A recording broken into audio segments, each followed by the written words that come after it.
I'm getting ready for Short Run Comics Festival in Seattle, which means I'm going to be seeing a whole lot of zine creators and comic artists.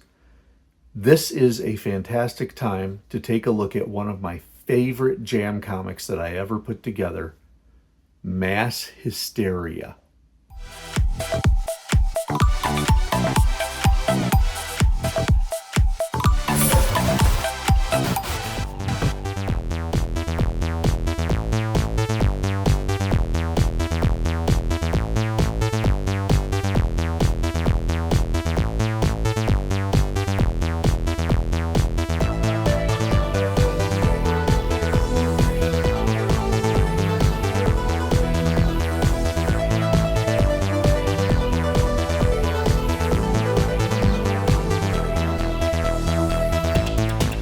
Hey everyone, it is Tom. It is FANzine Live. We're looking at classic zines today, and pardon the self-indulgence, but we're looking at one of my books.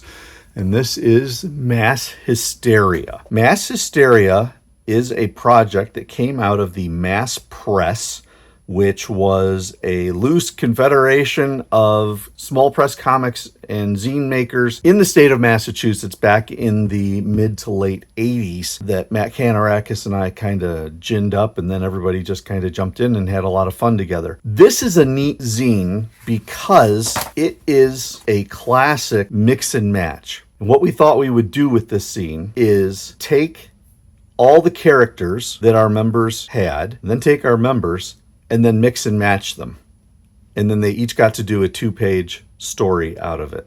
Cover here is done by Edward Bullman, who probably a number of watchers of this know. But for those who don't, Edward, or at the time he went by Ted Bullman, was one of the leading lights in small press comics at the time. One of the just most surreal and crazy cartoonists that you could know of. This was one of his last pieces before taking a break from cartooning in the late 80s. And I asked him to do the cover. Purpose behind this was to showcase all the different characters. This is Brian Kirk's characters. We've got the Helgramites by Matt Canarakis over here. Chuck Bunker, the artist, is over here.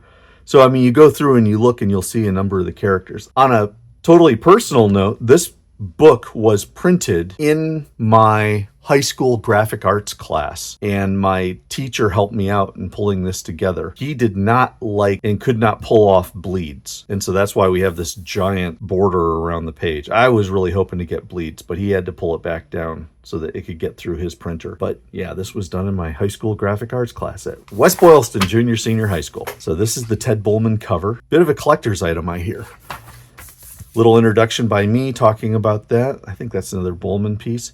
And then you start going into the characters being done by other people. For example, Liam Brooks doing Brian Kirk's Asinine Head. That's actually a very nice version of it.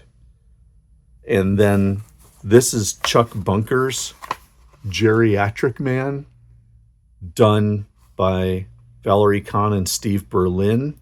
Berlin and Kahn were using the Macintosh computer to make their artwork in the same way that, what was the name of the title at the time? Shatter, I want to say, was the first comics title that did everything via computer. So this is some early computer generated cartooning, and they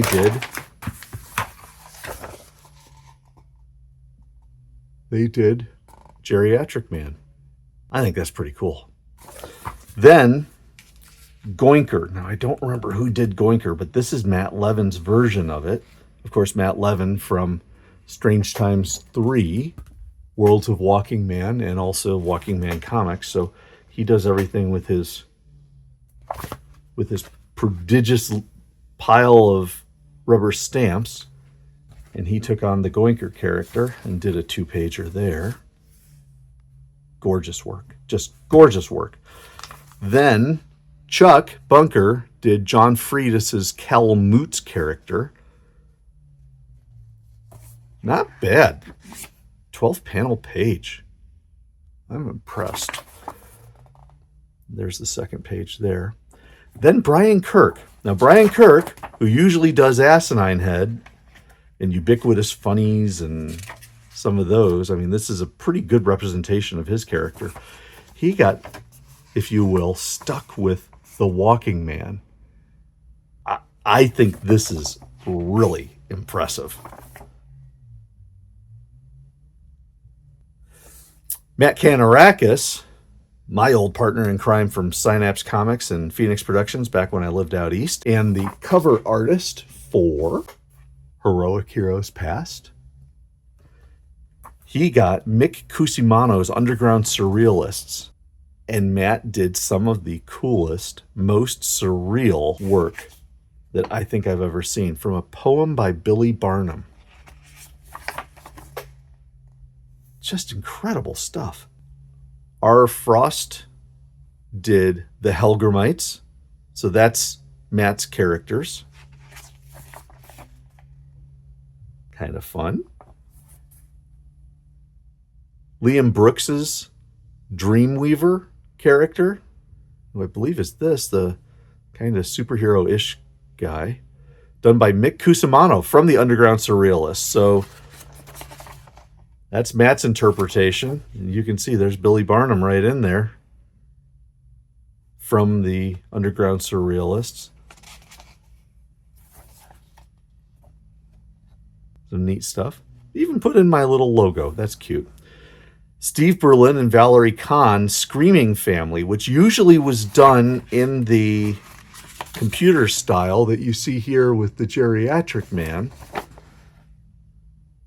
This was done by Sean Barry, and he, of course, didn't do it computerized because not too many people had that skill back in '87. So he did their story. Kind of fun. And then Super Panda by Losinski and Freitas.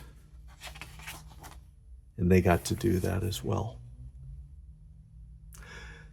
Then David Lynch, who was one of the big guys at That's Entertainment, the comic shop in Worcester where I used to work at.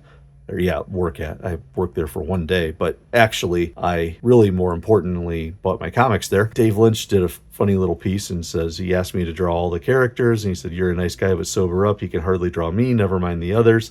And there's a self-portrait of David Lynch by the Oho character. And then we go to the end.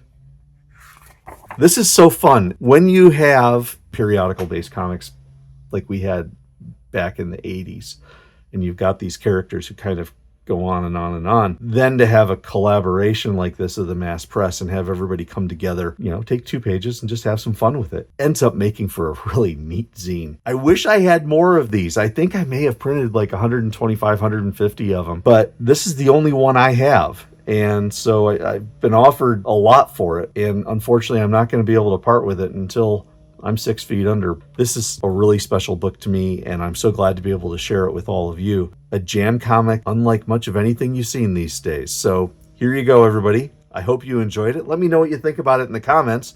And of course, as always, don't forget to like, follow, and subscribe. Like the video, follow FANzine Live on YouTube, and tell your friends, because if you tell your friends about things like Mass Hysteria and some of the classic zines we look at, not only do they get to appreciate what you've already appreciated, but we grow the community of interest in zines and comic creation. So that's it for now. Thank you so much for watching. This has been FANzine Live Classic Zines. A little bit of a self-indulgent one, but hey, short run's coming up, and I just kept thinking about jams and everybody coming together, and this one was the first one to hit my mind. So I'm glad we got a chance to look at it together. Thanks again. I will catch you next time.